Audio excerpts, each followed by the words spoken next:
시간이 되었습니다. 이 시간 다 같이 마음을 모아 2024년 1월 28일 주연후 네 번째 주일 예배를 다 함께 하나님께 올려드리도록 하겠습니다. 다 같이 자리에서 일어나셔서 찬송가 9장입니다. 찬송가 9장 함께 찬양하시겠습니다.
참회의 기도를 드리겠습니다.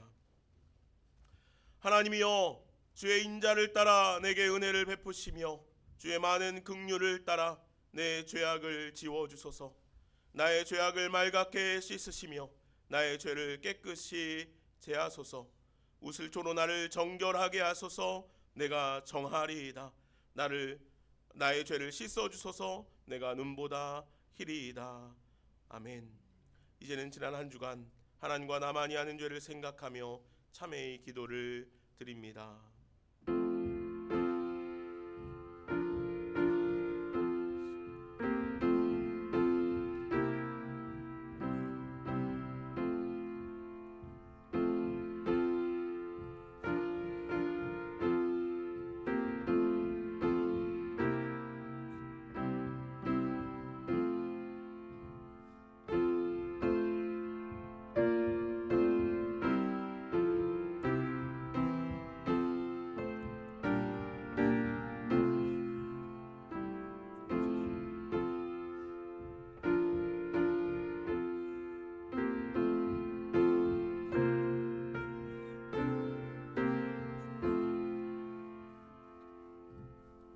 거룩하신 하나님, 주님은 우리를 구원하시기 위하여 독생자 예수 그리스도를 이 땅에 보내주셨습니다. 그리고 예수 그리스도를 십자가에 못 박으시면서까지 우리를 위한 모든 헌신을 아끼지 않으셨습니다. 얼마나 놀랍고 감사한 일인지 모릅니다. 주님, 참으로 감사와 영광과 존귀를 주님께 올려드립니다. 그러나 주님, 우리들의 모습은 여전합니다. 죄로 가득하고 자기 주장과 자기 연민으로 가득합니다.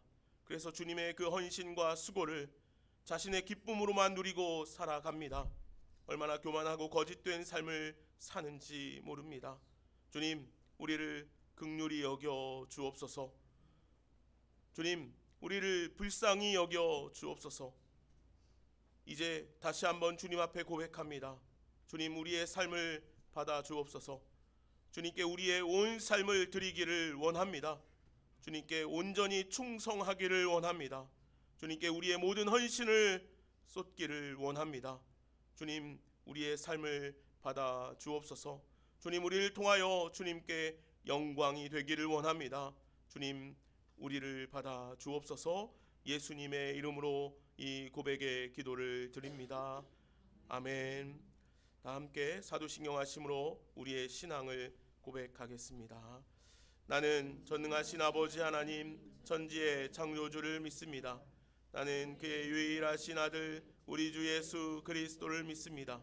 그는 성령으로 잉태되어 동정녀 마리아에게서 나시고 본디오 빌라도에게 고난을 받아 십자가에 못 박혀 죽으시고 장사된 지 사흘 만에 죽은 자 가운데서 다시 살아나셨으며 하늘에 오르시어 전능하신 아버지 하나님 우편에 앉아 계시다가 거기로부터 살아있는 자와 죽은 자를 심판하러 오십니다. 나는 성령을 믿으며 거룩한 공교회와 성도의 교제와 죄를 용서받는 것과 몸의 부활과 영생을 믿습니다. 아멘. 자리에 앉으시겠습니다. 자리에 앉으셔서 함께 찬양하시겠습니다.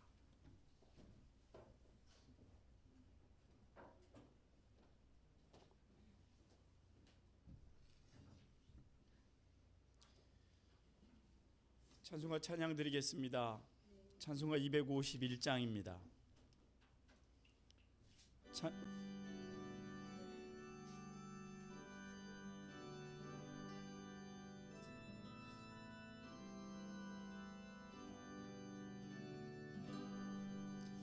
놀랍다 주님의 그 은혜 우리의 죄를 속하시려 갈보리 십자가 위에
계시네. 지금도 흐르는 그 피에 눈보다 더 희게 씻으라.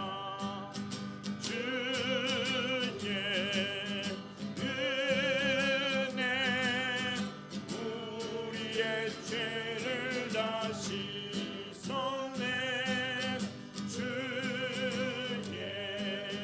은혜 우리의 죄를 다 씻었네. 비할 수 없는 그 은혜를 믿는 자에게 거저주네. 형제여 주 앞에 나와서 거짓죄 말고 받으라. 주의 은혜 우리의 죄를 다 씻었네. 주의 은혜 우리의 죄를 다 씻었네.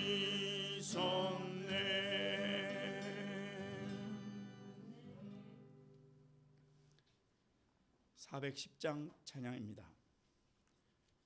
찬송가 410장입니다.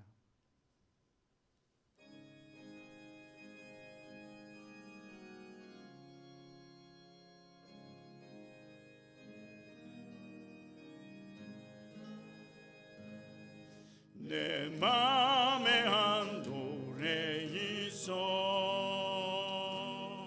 나 즐겁게 늘 부르네. 이 노래를 부를 때에 큰 평화 임하도다.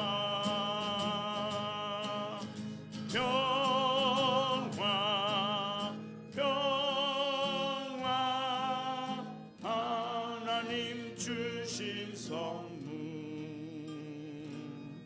오 놀라운 주의 평화 하나님 선물일세. 주 십자가 지심으로 날 구원해 주셨으며 주 예수님 고난받아 이는 평화 누리도다.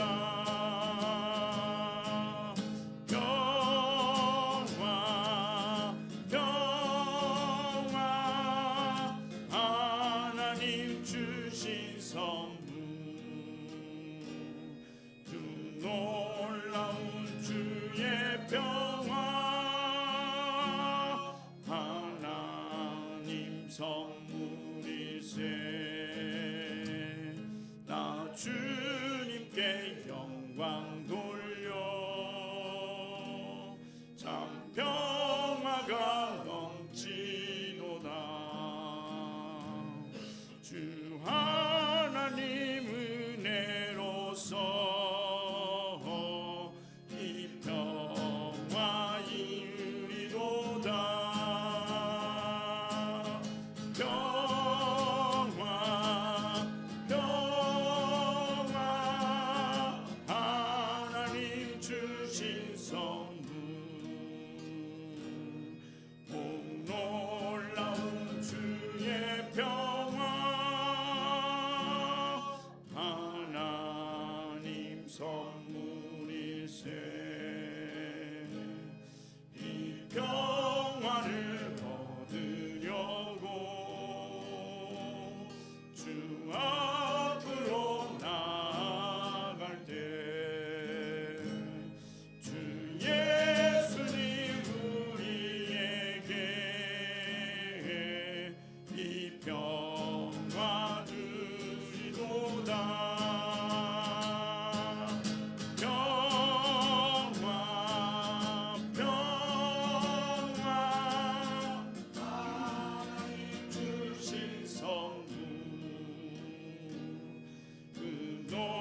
490장 찬양 한 장 더 드리겠습니다.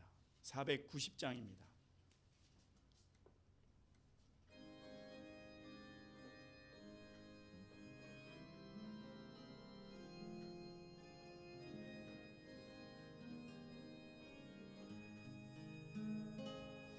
주여 지난 밤 내 꿈에 배었으니 그 꿈 이루어 주옵소서. 밤과 아침에 계시로 보여주사 항상 은혜를 주옵소서. 나의 놀라운 꿈 정녕 남이 끼는 장차 큰 은혜 받을 편이 나의 놀라운 꿈 정녕 이루어져 주님 얼굴을 배우리라. 마음 괴롭고 아파서 낙심될 때 내게 소망을 주셨으며 내가 영광의 주님을 바라보니 앞길 환하게 보이도다. 나의 놀라운 꿈 정녕 남이 끼는 장차 큰 은혜 받을 편이 나의 놀라운 꿈 정녕 이루어져 주님 얼굴을 배우리라. 세상 풍조는 나날이 변하여도 나는 내 믿음 지키리니 인생 살다가 죽음이 꿈 같으나 오직 내 꿈은 참되리라. 나의 놀라운 꿈 정녕 남이 끼는 장차 큰 은혜 받을 편이 나의 놀라운 꿈 정녕 이루어져 주님 얼굴을 배우리라.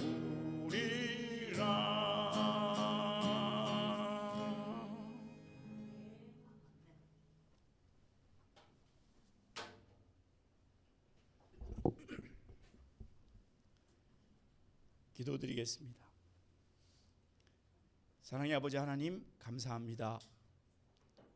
저희에게 새해를 주시고 이렇게 주님 앞에 새 마음으로 예배를 드린 지 이제 한 달여 시간이 되었습니다. 오늘도 거룩한 주일을 저희들에게 주심으로 말미암아 우리가 세상에 무엇보다도 하나님께 예배 드리는 것이 가장 귀한 일임을 깨달으며 불편하고 연약한 그런 저희들의 몸들을 일으켜서 주님의 집으로 예배하러 나오게 도와주셔서 감사합니다. 하나님의 은혜가 없으면 이 시간에 저희들도 없음을 깨닫고 주의 은혜 가운데 깃들기를 점점 원하며 늘 주의 말씀과 찬양 속에 거하는 그런 저희들 되게 도와주시옵소서. 그 가운데서 힘내어 주께 부르짖고 기도하는 가운데 있는 저희들 되게 도와주시옵소서.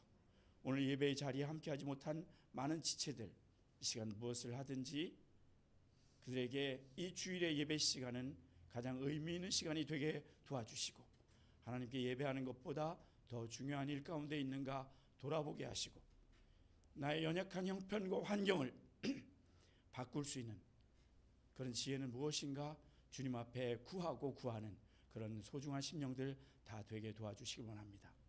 고통 가운데 질병 가운데서 나오지 못한 그런 지체가 있다면 주님 함께해 주시옵소서.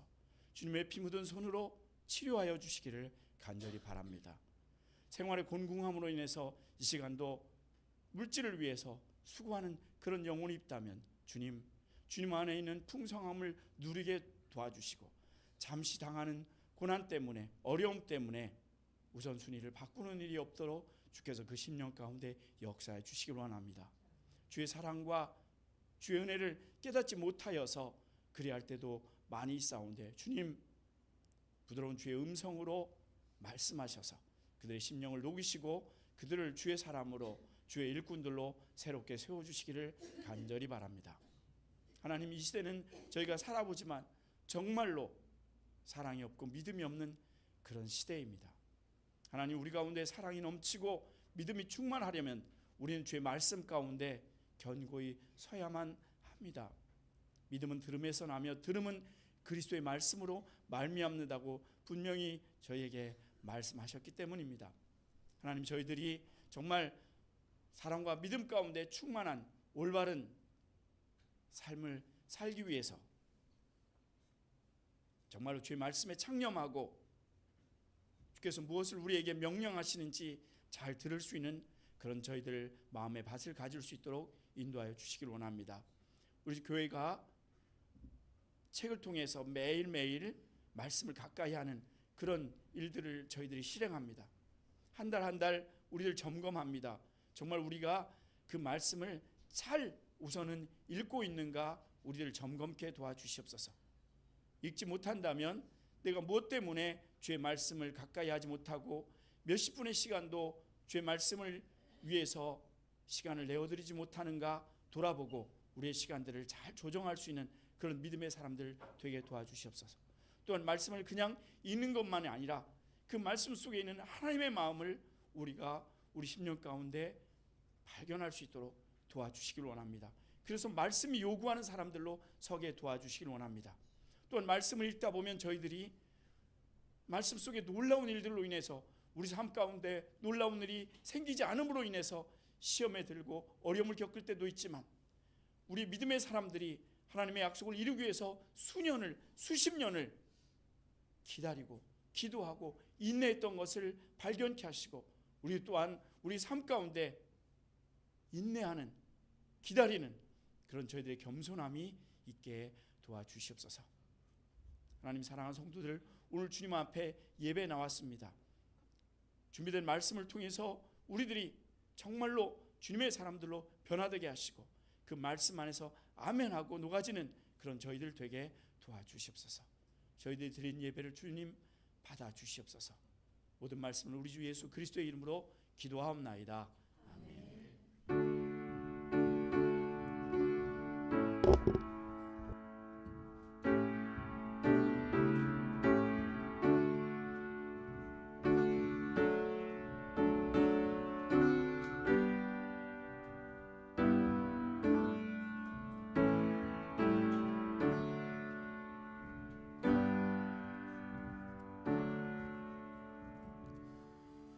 축복의 노래 함께 부를까요? 하나님께서 당신을 통해 우리 서로 축복하며 노래합시다.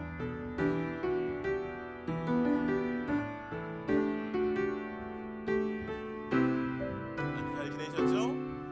서로 축복합시다. 하나님께서 당신을 통해, 하나님께서 당신을 통해 메마른 땅에 샘물 나게 하시기를, 가난한 영혼, 목마른 영혼, 당신을 통해 주 사랑 알기 원하네. 아멘. 우리 옆에 있는 분들 한번 바라보면서 하나님께서 당신을 통해 메마른 땅에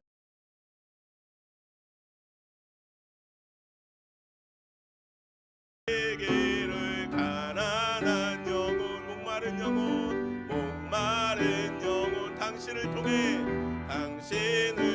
주 사랑 알기를 원합니다. 알기 원하네. 아멘. 오늘 우리를 통해 주님의 사랑이 흘러갈 수 있기를 간절히 소망합니다. 오늘은 주연후 네 번째 주일입니다. 오늘 예배 가운데 나오신 여러분들 진심으로 축복하고 환영합니다.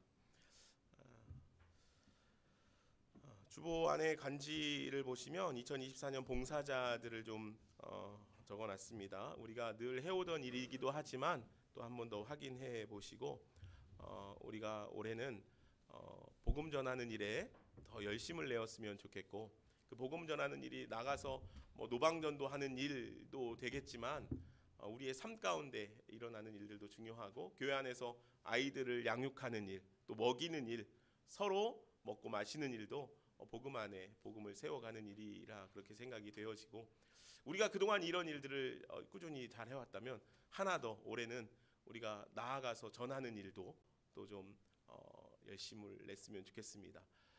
그래서 오늘 우리의 삶이 올 한 해 동안은 복음으로 무장된, 그래서 만나는 이들마다 우리를 통해서 하나님의 사랑이 흘러갈 수 있는 귀한 은혜가 있기를 소망해보고, 여러분들 그렇게 주님 앞에 다짐할 수 있는 그런 시간들이 되었으면 좋겠습니다. 목요일마다 우리 주목밥 봉사하고 있습니다. 여러분들 기도해 주시고요. 구제미 매일같이 좀 여러분들 식사하시죠? 식사하실 때마다 구제미 떼놓고 계신가요? 이게 네. 네. 이제 열심히 하시는 분들도 계신데 이게 잊어버릴 때도 많아요. 그죠? 잊을 때도. 근데 아까워서가 아니고, 그죠? 그래서 여러분들 늘 좀 기억하셨다가 이제 이걸 서로 좀 챙겨줘도 좋잖아요. 그래서 목장 안에서도 구제미에 대해서도 한 번씩 이야기해 주시면 잊었다가도 다시 할 수 있고 하니까 여러분들 그렇게 기억하셔서 열심히 함께 나눔을 실천하고, 또 목요일 날은 우리 어려운 이웃을 위해서 여러분들 꼭 기도하는 하루가 되었으면 좋겠습니다. 성경 이번 주는 에베소서 1장 23절 말씀입니다. 이게 에베소서 1장 마지막 절입니다. 에베소 말씀이 좀 어려워서 다음 주부터는 우리에게 좀 익숙한 말씀들, 또 그런 말씀들로 좀 제가 정해서 암송 구절을 정하도록 하겠습니다. 에베소 1장 23절 우리 마지막 절인데 한번 같이 읽어보실까요? 교회는 그의 몸이니 만물 안에서 만물을 충만하게 하시는 이의 충만함이니라. 아멘. 교회는 그의 몸이니 만물 안에서 만물을 충만하게 하시는 그의 충만함이니라. 아멘. 한 주 동안 이 말씀을 암송하면서 지내시면 좋겠습니다. 오늘 함께 나눌 말씀은 누가복음 말씀입니다. 누가복음 6장 12절로 19절에 있는 말씀입니다. 누가복음 6장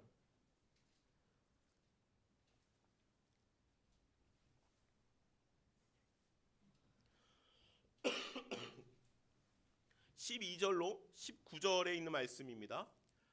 말씀을 찾으셨습니까? 제가 말씀을 받들어 읽겠습니다. 여러분들은 눈으로 말씀을 함께 읽어 주십시오. 누가복음 6장 12절로 19절입니다. 이때 예수께서 기도하시러 산으로 가사 밤이 새도록 하나님께 기도하시고 밝음에 그 제자들을 부르사 그 중에서 12를 택하여 사도라 칭하셨으니 곧 베드로라고도 이름을 주신 시몬과 그의 동생 안드레와 야고보와 요한과 빌립과 바돌로메와 마테와 도마와 알페오의 아들 야고보와 셀롯이라 하는 시몬과 야고보의 아들 유다와 예수를 파는 자가 될 가롯 유다라.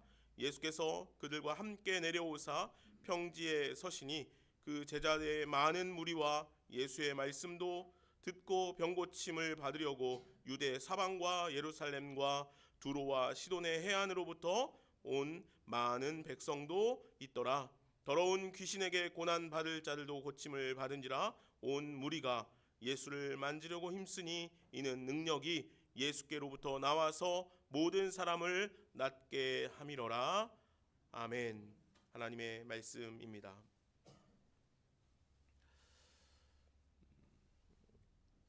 예수님을 따르는 무리들이 참 많았습니다.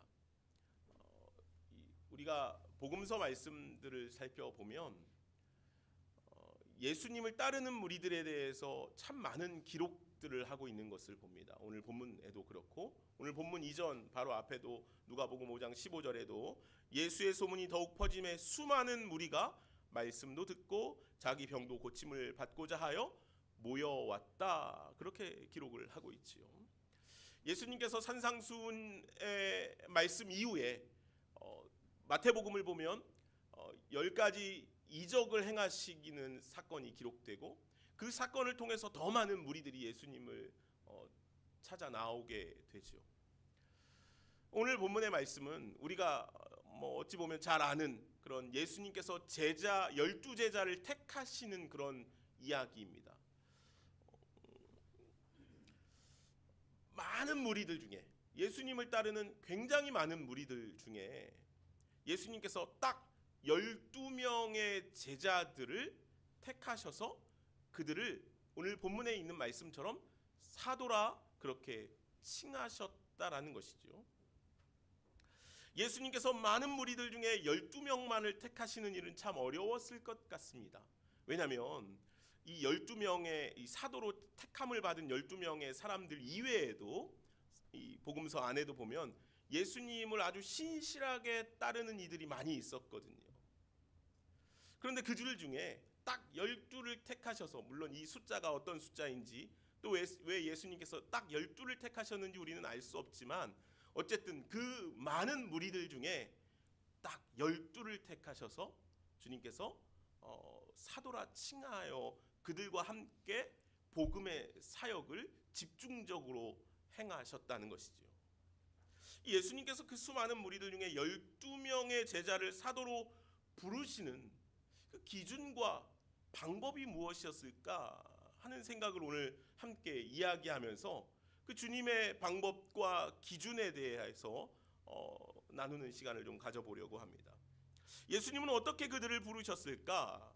예수님은 누구를 부르셨을까?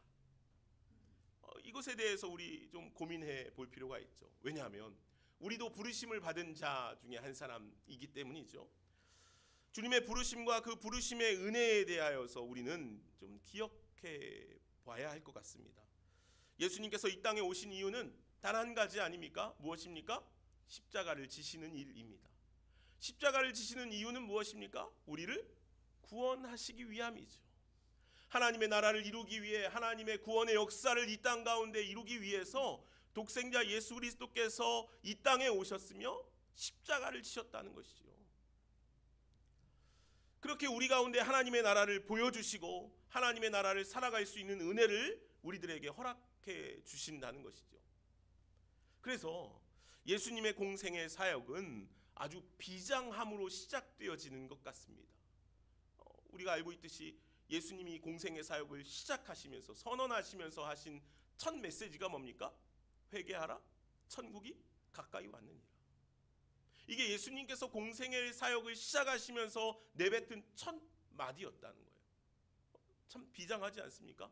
회개하라, 천국이 가까이 왔느니라. 예수님께서 예수님의 그 자신의 공생의 사역을 시작하는 이 비장함 가운데 주님은 이 비장함을 함께할 12명의 제자를 택하시고 사도로 부르고 계시다는 거예요. 그러니까 예수님께서 이 12를 택하실 때 이 일은 예수님께 있어서는 굉장히 중요한 사안이 될 수밖에 없었다는 것이죠. 여러분들 한번 생각해 보십시오. 우리가 어떤 일을 할 때 아주 중요한, 내 인생에 있어서 아주 중요한 어떤 일을 할 때 누군가를 택하여서 그들과 함께 일을 해야 한다라고 한다면 누구를 택할 때 이 기준이 참 중요하지 않겠습니까? 그렇죠? 누구를 택하냐에 따라서 내가 계획한 이 일이 얼마나 많은 좋은 성과를 낼 수 있는가 가치를 부여할 수 있기 때문이죠. 그래서 오늘 예수님이라면 수천 명의 제자들 가운데, 수천 명의 예수님을 따르는 이들 가운데 12를 어떻게 해서 그들을 택하여 뽑았을까 하는 것에 대해서 우리는 생각해 볼 수 있다는 거죠. 가장 먼저 무슨 일을 여러분들 같으면 하겠습니까? 어떻게 그 기준들을 정하겠습니까? 내게 있어서 중요한 일을 하기 위해서 사람들을 뽑는다면 많은 사람들 중에 내가 뽑을 수 있지 않습니까? 그렇다면 이 기준을 세울 수 있을 것 같아요. 요즘 같으면 이력서를 받는다든지, 그죠? 명단을 작성해서 이 많은 사람들의 명단을 작성해서 그 사람들 중에 이 사람은 안 돼, 이 사람은 돼, 뭐 이렇게 이제 어떤 기준들을 세울 수 있을 텐데 그 사람들의 프로필을 조사한다든지 아니면 이 사람들의 학력을 본다든지 가정 환경을 본다든지 어떤 경제적인 여건을 본다든지 당시 오늘 예수님께서 이 당시에는 유대적 어떤 사고가 중요했기 때문에 유대인들에게 있어서 중요하게 여겨졌던 어떤 그 가문이나 지파에 대해서도 아마 확인할 수 있었을 것입니다. 아니면 어떤 인터뷰 그 문장을 만들어서 질문할 수도 있을 것입니다. 당신은 나와 함께 하나님 나라를 이루기 위해서 내가 질 십자가를 질 수 있습니까? 그렇게 물어볼 수도 있잖아요. 그죠? 당신은 나와 함께 하나님 나라를 이루기 위해서 당신의 모든 것을 쏟아부을 자신이 있습니까? 당신의 어머니 아버지보다 당신의 가족들보다 나를 더 사랑하고 따라갈 어떤 열정과 희생 정신이 있습니까? 뭐 이런 질문지를 만들어서 물어볼 수도 있지 않습니까? 그죠? 당신이 나를 따르기 위해서 얼마나 큰 열정과 충성을 있습니까? 그런 질문을 할 수도 있을 것 같아요. 또 혹은 반대로 어떤 블랙리스트를 만들어서 내가 뽑을 사람들 중엔 이런 사람은 좀 없어야 될 것 같아 해서 블랙리스트를 좀 만들 수도 있을 것 같잖아요. 그죠? 예를 들면 성경에 나오는 인물 예수님의 제자들을 빗대어서 이야기하자면 성격이 급한 사람은 뽑지 말자. 불같이 화를 잘 내는 사람은 뽑지 말자. 항상 부정적인 사람, 의심이 많은 사람은 좀 뽑지 말자. 서로 높아지려고 하고 싸우는 사람은 뽑지 말자. 돈을 좋아하는 사람은 뽑지 말자. 이 과격한 테러리스트 같은 사람들은 뽑지 말자.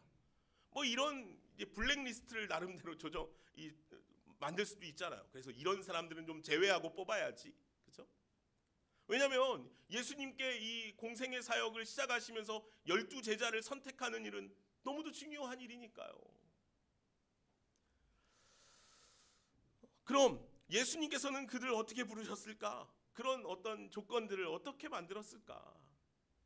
오늘 본문의 말씀은 이렇게 기록하고 있습니다. 12절 말씀입니다. 우리 함께 말씀을 읽어볼까요? 12절입니다. 같이 한번 읽겠습니다. 이때 예수께서 기도하시려 산으로 가사 밤이 새도록 하나님께 기도하시고, 예수님께서 제자들을 부르시기 위해서 아마 산에 올라가 기도하셨던 것 같아요.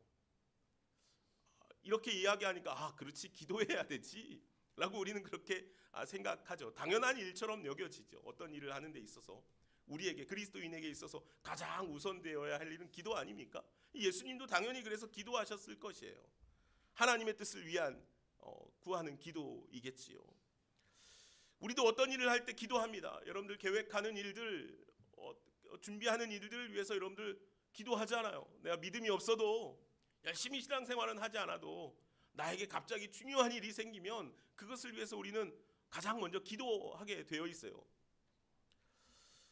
그런데 우리들의 기도는 대부분 어떤 기도입니까? 하나님의 뜻을 위한 기도라기보다도 나의 뜻을 위한 기도, 나의 유익을 위한 기도일 때가 대부분이죠. 저도 그렇게 기도할 때가 참 많은 것 같아요. 예를 들면 어떤 일을 하기 위해 좋은 사람을 좀 우리가 만나야 되잖아요. 그죠? 좋은 사람을 만나야 그 일을 하는데 수월하니까. 그죠? 그래서 어떤 일을 계획한다면 우리가 이런 기도를 할 때가 있어요. 저도 그런 기도를 많이 해요. 하나님, 좋은 사람을 좀 만나게 해주세요. 좋은 사람을 만나게 해주세요. 하나님, 내가 이 일을 하는데 이 일에 적합한 좋은 사람을 좀 만나서 내가 좀 편안하게 이 일을 잘 할 수 있게 해주세요. 우리 그런 기도 많이 해요. 물론 이 기도가 필요한 기도죠. 해야 할 기도이기도 합니다. 그러나 조금 다르게 생각해 보면 내가 좋은 사람이 되기보다는 좋은 사람을 만나게 되기를 기도한다는 거예요. 사실 이 기도를요, 곰곰이 잘 살펴보면요, 굉장히 이기적인 기도예요. 나를 위해 상대를 희생시키겠다는 의도가 그 안에 담겨 있다는 거예요. 내가 잘 되기 위해서 좋은 사람을 만나야 하니까 그 사람을 통해서 나를 위해 희생시키겠다는 의도가 그 안에 들어있다는 거죠. 나를 위해 다른 이들의 희생이 되는 기도가 아니라 내가 희생될 수 있는 기도, 그것이 주님께 드려질 수 있는 최선의 기도라는 사실을 우리는 좀 기억해야 합니다. 아니, 조금 더 정확하게 하나님의 뜻을 이루기 위해 내가 기꺼이 희생되어질 수 있어야 한다는 것이죠. 이것이 오늘 우리들이 하나님께 나아가 해야 할 가장 첫 번째 기도라는 사실을 기억하시길 바랍니다. 그런 기도가 우리가 주님께 밤이 새도록 해야 할 기도라는 거예요. 어떻게 하면 내가 잘 될 수 있을까가 아니라 어떻게 하면 주님의 나라가 임할 수 있을까, 어떻게 하면 주님의 뜻이 이 땅에 이루어질 수 있을까에 대하여서 우리가 기도해야 한다는 것이죠. 이것이 주님께서 하신 기도이기도 하고 주님께서 우리에게 가르쳐 주신 기도이기도 하며 오늘 우리가 날마다 주님 앞에 온 힘을 쏟아 드려야 할 기도라는 사실입니다. 하나님의 뜻이 우리의 삶에, 내 삶에 날마다 이루어지는 은혜가 있기를 간절히 소망합니다. 오늘 예수님의 기도는요, 아마도 좋은 사람에 대한 기도보다도 하나님의 뜻을 위한 기도였을 것입니다. 당연히 좋은 제자를 내가 선택할 수 있게 해주십시오 라는 그런 기도보다도 하나님의 뜻이 이루어지기를 위한 기도였다는 것이죠. 그리고 선택한 이들의 면면은 참 놀랍습니다. 누구를 부르셨습니까? 밤새 아버지의 뜻을 구하신 예수님의 최종적인 선택은 14절부터 언급되어지는 인물들입니다. 우리 한번 말씀을 볼까요? 14절에서 16절까지인데 12명의 제자의 명단이 등장합니다. 우리 같이 한번 말씀을 읽어보도록 하겠습니다. 14절부터 곧 베드로라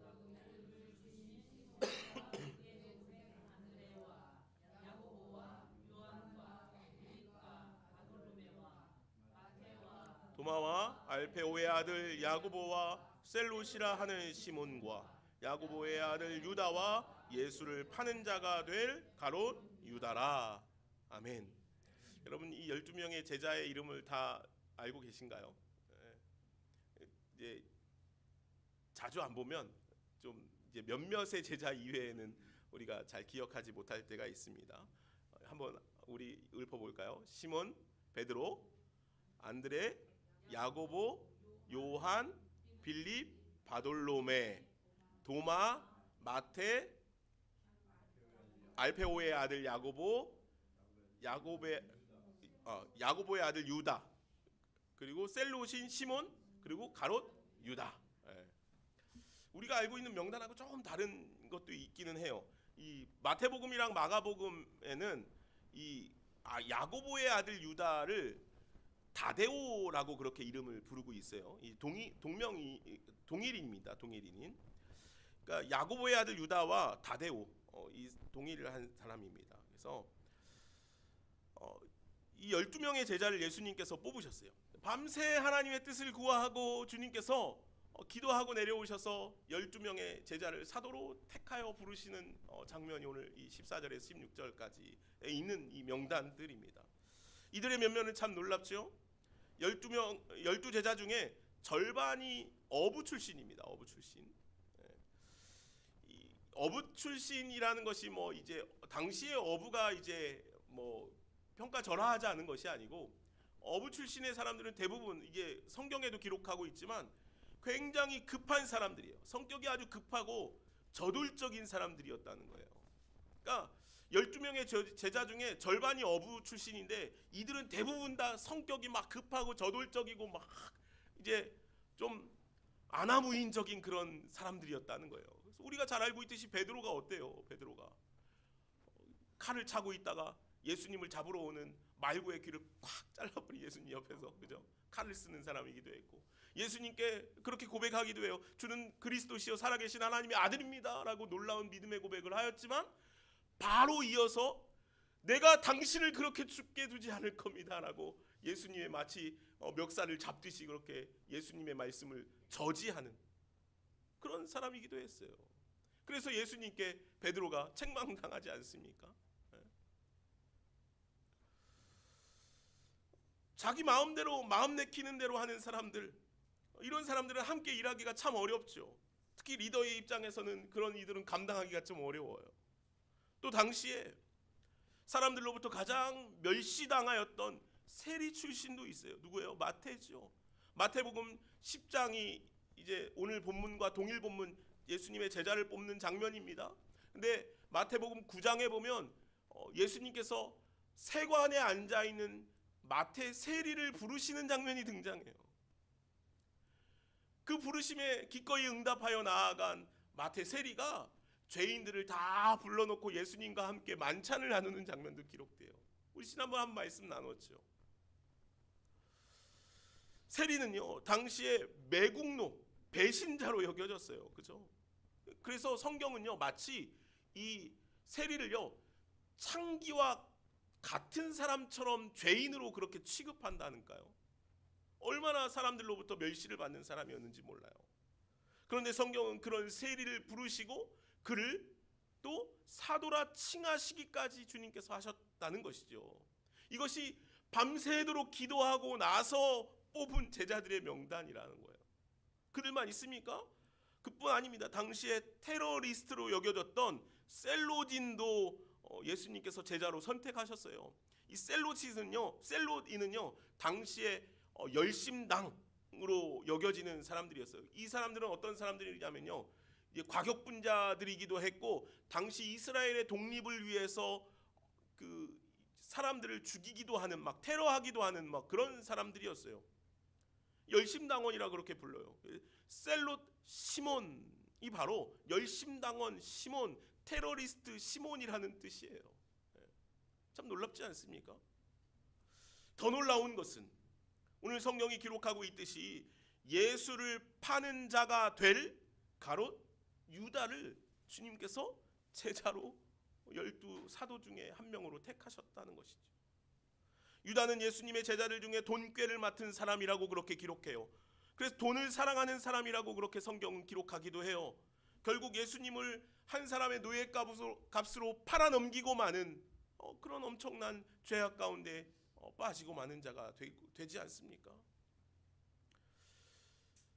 이들의 면면을 살펴보면 지금 말씀드린 것처럼 참 실패한 인사가 아닌가 하는 생각이 들 정도예요. 예수님께서 얼마나 심사숙고해서 뽑아야 하는 제자들이었습니까? 사도들이었습니까? 그런데 절반이 어부 출신의 과격하고 저돌적이고 아나무인적인 사람들이었고, 또 어떤 사람은 매국노였고, 어떤 사람은 테러리스트였고, 어떤 사람은 돈만 쫓아 사는 사람이었다는 거죠. 또 도마는 어떤 사람이에요? 도마는 예수님이 십자가에 죽으실 때까지 부활하셨는데도 그것을 믿지 못하는 사람, 의심이 많은 사람이었다는 것이죠. 이들 중에는 아무도 종교 지도자급의 사람들이 없었어요. 바리새인이나 서기관이나 대제사장 출신도 없었죠. 성경에 대한 지식과 유대의 전통에 대해서 밝히 알고 있던 사람들도 없었어요. 예수님께서 그런 이들을 데리고 그런 이들과 함께 유대 땅, 이스라엘 땅에서 하나님 나라를 선포하며 살아간다는 것이 결코 쉬운 일이 아니었다는 것이죠. 물론 어부와 세리라고 하여서 그들이 막 무식한 사람이라고만 말할 수 있는 것은 아니죠. 당시의 유대인들, 유대 안에서 살아가는 모든 이들은 어렸을 때부터 쉐마 교육을 다 받고 살아가는 사람들이었기 때문에 기본적으로 성경 말씀들을 다 조금씩은 알고 있지요. 베드로가 베드로 전후서를 기록하는 것만 봐도 그가 말씀에 능통한 사람이었다는 것을 우리는 알 수도 있어요. 그러나 사도행전에서 당시 사람들은 이들에 대해서, 예수님의 제자들을, 12제자들에 대해서 이렇게 기록해요. 사도행전 4장 13절에 그들을 본래 학문 없는 범인으로 알았다라고 그렇게 기록하죠.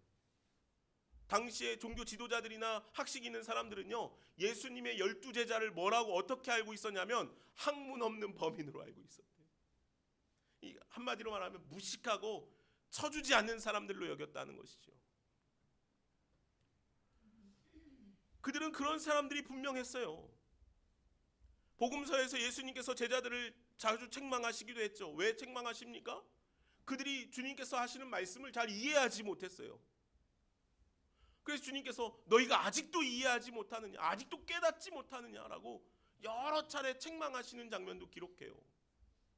그들이 예수님의 말씀만 이해하지 못한 게 아니에요. 그들은요 믿음도 없었어요. 그래서 성경을 보면요 예수님께서 너희들이 왜 이렇게 믿음이 없니? 너희들 아직도 못 믿니? 라고 예수님께서 제자들을 책망하시는 장면들도 수차례 기록되고 있지 않습니까? 그들이 믿음도 없었다고요.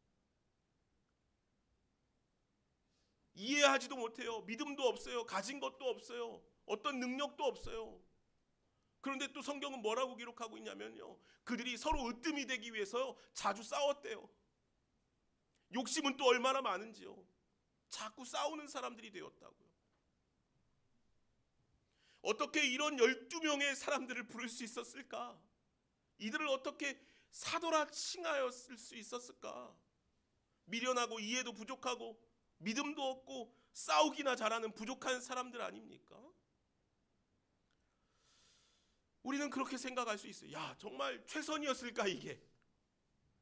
밤새도록 기도하고 뽑으신 12명의 제자가 이것이 최선이었나? 사람이 없지도 않았잖아요. 많았잖아요. 뽑을 수 있는 사람들이 많았어요. 왜 이 12인가? 한 성경 주석가는요 이 사건을 두고 이렇게 이야기해요. 그리스도인들은 제자들의 연약함을 알게 될수록 하나님이 그들을 은혜로 선택하셨음을 더 명확히 알 수 있다. 하나님의 은혜와 사랑을 받을 자격이 없는 자신들의 무가치성을 깨달은 성도들은 하나님이 그들을 위해 그들을 통해 무엇을 하시는지 경험할 수 있는 가장 좋은 위치에 있다. 이렇게 기록해요. 무슨 이야기입니까? 그들의 연약함, 그들의 무지함, 그들의 믿음 없음이요 하나님의 은혜를 사람들에게 보여주기에 가장 좋은 모습이었다는 거예요. 예수님은요 은혜로 그들을 택하셨다는 거죠. 그들이 위대해서가 아니라 위대하신 하나님의 은혜와 능력이 그들을 통해 충분히 드러날 수 있는 존재들이었기 때문에 그들을 택하셨다는 거예요. 우리는 이 12명의 제자의 끝을 잘 알고 있습니다. 물론 예수님의 십자가 사건 안에 아무도 그 자리를 채울 수 있지 않았지만 그 이후에 이 12는 가룟 유다를 제외하고 11명이 그리스도의 사역을 이어받아서 놀랍도록 복음의 사역 가운데 매진하게 되었습니다. 그들의 대부분은 다 순교하였죠. 우리가 잘 알고 있듯이 베드로는 십자가에 거꾸로 매달려 죽는 순교의 현장 가운데 놓여지게 되었습니다. 예수님은 미련하고 믿음이 연약하며 이해가 더딘 자들을 부르셨지만 그들은 끝내 예수님을 위해 자신들의 목숨을 아낌없이 바칠 수 있는 사람들이 되었다는 것이죠.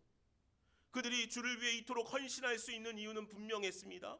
주님이 은혜로 그들을 부르셨고 은혜의 절정으로 그들을 대신하여 십자가를 지시며 먼저 그들을 위해 죽으셨기 때문이죠. 그들은 그것을 다 알고 있었기 때문에 자신들도 기꺼이 주를 위해 자신들의 생명을 내어 던질 수 있었던 것이라는 거죠. 이것이 주님의 은혜의 역사입니다. 주님은 언제나 우리들 가운데 그러한 은혜를 베푸시는 분이시며 우리도 그 은혜의 십자가 위에 부름받아 세워진 자들이라는 사실을 기억하시기를 바랍니다. 주님의 부르심에 응답하여 나아가는, 그래서 제자들처럼 레위처럼 레위 마태처럼 우리가 주님 앞에 응답하며 주님 내가 여기 있습니다. 네, 내가 주님을 따르겠습니다. 응답할 수 있는 저와 여러분들이 되기를 간절히 소망합니다. 사랑하는 여러분, 예수님은 어떻게 그들을 부르셨을까? 아버지 하나님께 간절히 기도함으로 그들을 은혜로 불러 세우셨음을 오늘 우리는 기억해야 합니다. 주님은 누구를 부르셨을까? 지극히 평범하고, 아니 그 중에 가장 연약하고 작고 힘없는 자들을 택하셨습니다. 그들을 은혜로 택하셨습니다. 그리고 그들을 통하여 놀라운 일들을 이루어 가시는 분이시라는 사실을 기억하시기 바랍니다. 놀랍게도 예수님은 동일한 모습으로 오늘 저와 여러분들을 택하고 부르시고 주님의 일 가운데 세우시는 줄로 믿습니다. 오늘 우리를 은혜로 부르셨습니다. 믿음이 적고 이해가 느린 우리, 성격이 불같고 급하여 부정적이고 의심이 많고 크고자 하는 마음과 어려울 때 주님을 외면하고자 하는 우리들의 그 약함과 자금을 아시지만 주님께서 우리를 은혜로 부르시는 줄로 믿습니다. 사도 바울은요, 고린도 교회 성도들에게 고린도전서 1장 26절 이하에 이렇게 이야기합니다. 너희를 부르심을 보라. 육체를 따라 지혜로운 자가 많지 아니하며 능한 자가 많지 아니하며 문벌 좋은 자가 많지 아니하도다. 하나님은 예수 그리스도를 통해 그 은혜로 우리를 구원하심으로 미련하고 약한 우리들을 택하셔 하나님의 지혜와 강함을 드러내 보이시는 분이시라는 사실을 기억하시기 바랍니다. 우리는 가끔 그런 생각이 들 때가 있어요. 주님의 부르심에 내가 합당한 자인가? 주님의 택하심에 내가 합당한 자인가? 내가 거룩하니 너희도 거룩하라 말씀하셨는데, 주님의 온전하심처럼 너희도 온전하라 주님 말씀하셨는데, 내가 어떻게 그럴 수 있을까? 내가 가능할까? 그러나 기억하시기 바랍니다. 주님은 우리를 은혜로 부르신다는 사실을 기억하시기 바랍니다. 조은의 마음 약국이라는 유튜브 채널이 있습니다. 제가 가끔 보는데 유튜브 채널 안에 보면 이 두 부부가 등장해요. 두 부부가 등장하는데 이들이 조은의 마음 약국이라는 그 타이틀로 이 유튜브 방송을 해요. 방송한 지 한참 오래되었어요. 이들은요, 조울증과 우울증 등 정신질환을 다루는 그런 유튜브 채널을 이어가고 있어요. 이곳에서 조울증 환자의 별명을 조울과 사람을 뜻하는 영어 표현 이하를 붙여서 조울러라 그렇게 불러요. 조은의 마음 약국에서는 조울러, 고하영과 고하림이라는 이 형제 이야기예요. 이 두 형제가 조울증을 오랫동안 앓았는데 이들이 결혼을 했어요. 결혼을 해서 이 아내 둘과 함께 이 두 부부가 같이 이 유튜브 채널을 운영하면서 어떻게 조울증을 앓기 시작했는지, 치료 과정에서 어려운 점은 무엇인지, 조울증을 앓는 가족과 지낼 때 어떻게 해야 하는지 유의점들 등등 뭐 그런 이야기들을 자신들의 삶을 빗대어서 쭉 해 나가요. 이들의 이야기 중에 이 조울러 고하영의 이런 고백이 제 마음에 굉장히 크게 와닿았어요. 이런 이야기를 합니다. 아픈 과거와 마주해야 한다는 점에서 괴롭지만 어쩌면 이게 하나님이 주신 새로운 사명일 수 있겠다 생각했습니다. 하나님이 나에게 하영아, 내가 가진 것이 무엇이냐라고 물으시면 조울증이요 라고 대답할 수밖에 없다. 내 인생의 3분의 1을 조울증과 함께 살았는데 그걸 그냥 내버려두고 다른 일을 한다면 내가 아팠던 게 아까울 것 같다 라고 그렇게 고백해요.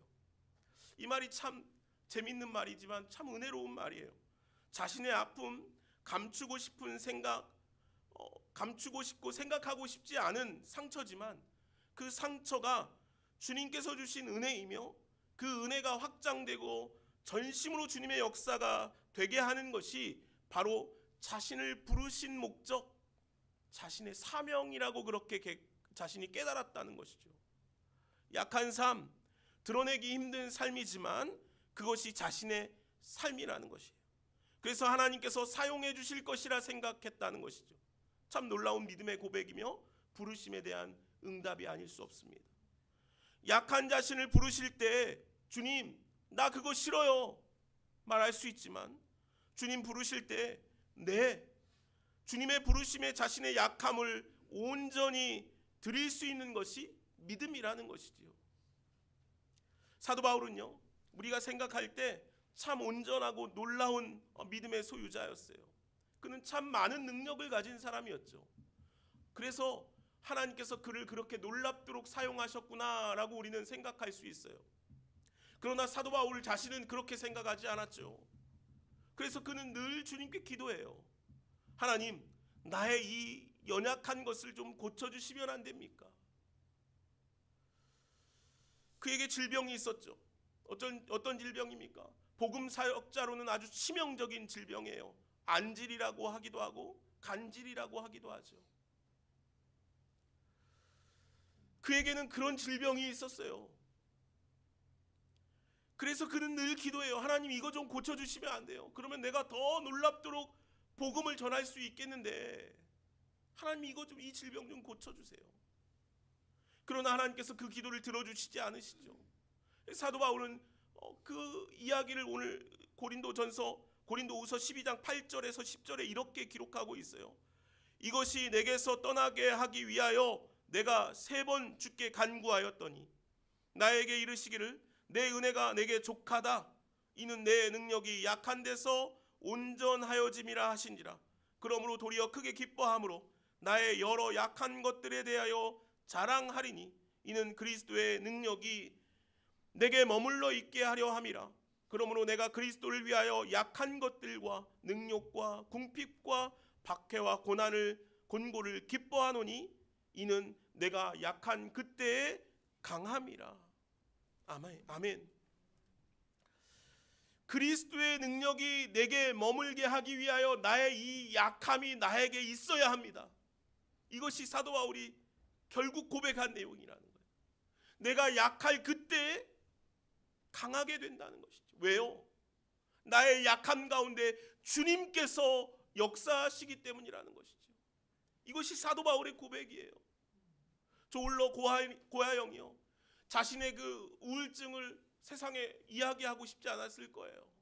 왜요? 거의 다 완치됐거든요. 감추고 싶은 아픈 과거죠. 상처예요. 그러나 하나님께서 이 약함을 통하여서 하나님의 역사를 이루시기를 원하신다는 사실을 그가 깨닫게 되었다는 것 아닙니까? 사랑하는 여러분, 오늘 12제자를 사도로 칭하시며 부르셔요. 주님께서 그들을 부르실 때 그들이 잘나고 멋있고 그들을 통하여서 할 수 있는 일들이 있어서가 아니었어요. 그들의 약함을 은혜 위에, 주님의 은혜 위에 세우기 위함이었다는 것이죠. 주님이 부르실 때 우리가 무엇으로 주님 앞에 나아갈 수 있습니까?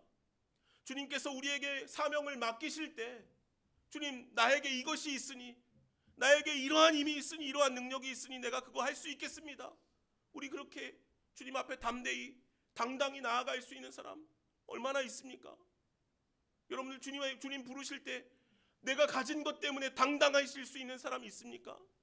없습니다. 아무도 없어요. 그러나 주님은 우리를 오늘도 부르신다는 것이죠. 그 부르심에 조울러 고하영처럼 아멘으로 응답할 수 있기를 간절히 소망합니다. 사도 바울처럼 내가 약할 그때의 강함이라 주님 앞에 자신의 약함을 자랑할 수 있는 저와 여러분들 되어질 수 있기를 간절히 소망합니다. 주님의 부르심에 기꺼이 응답하시길 바랍니다. 올 한해 주님께서 우리를 부르실 때 주님의 부름에 아멘으로 주님 쓰시기에 합당한 자세로 설 수 있는 저와 여러분 다 될 수 있기를 간절히 소망합니다. 기도하겠습니다. 사랑과 은혜가 많으신 하나님 감사합니다. 주님께서 오늘 12제자를 사도로 칭하여 부르십니다. 주님, 그들을 부르실 때 기도하며 주님의 뜻을 구하여 그들을 불러 세우셨습니다. 그런데 그들의 모습을 보니 얼마나 연약했던지요. 그러나 주님께서 그들을 부르심은 그들을 하나님의 은혜 위에 세우기 위함이었다는 것을 우리가 깨닫습니다. 주님, 오늘 우리를 부르시는 것은 우리를 주님의 은혜 위에 세우기 위함입니다.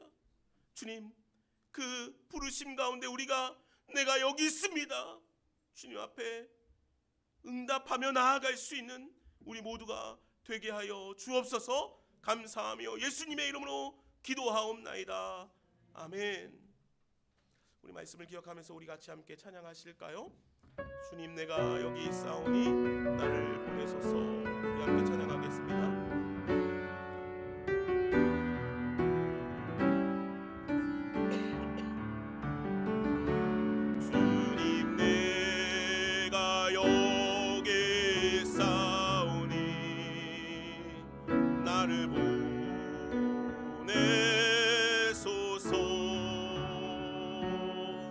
나의 마음 나의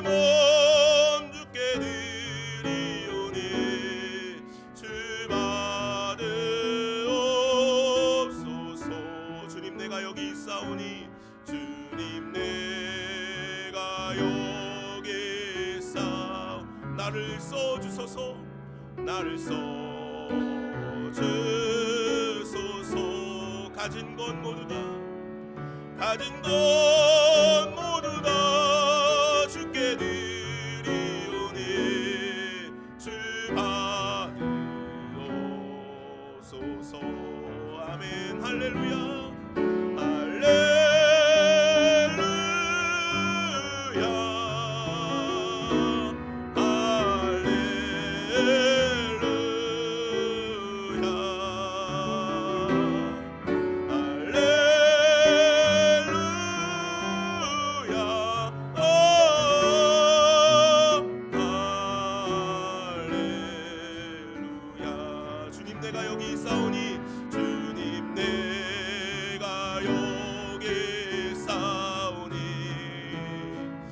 나를 보내소서 아멘 나의 몸 주께 드리오니 주 받으옵소서 주님 내가 여기 있사오니 나를 써주소서 나를 써주소서 가진 것 모두 다 주께 드리오니 주 받으옵소서 아멘 할렐루야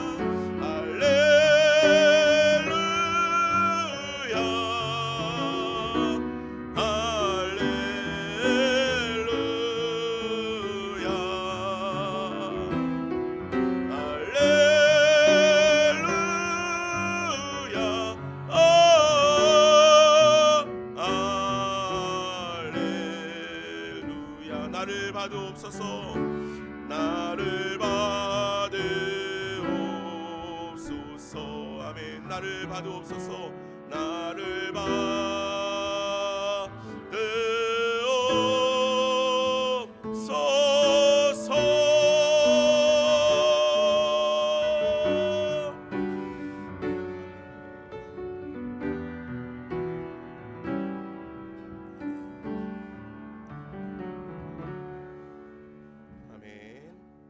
다 같이 자리에서 일어나셔서 나 주님의 기쁨 되기 원하네 찬양하시면서 주님께 우리의 예물 올려드리도록 하겠습니다.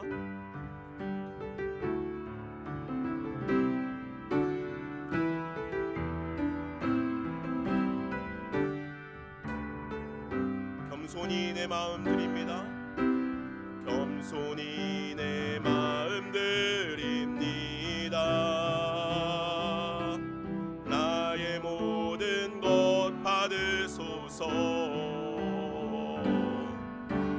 나의 맘 깨끗이 써주사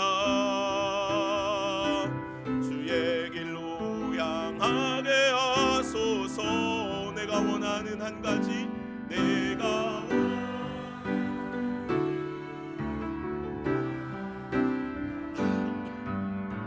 주님의 기쁨이 되는 것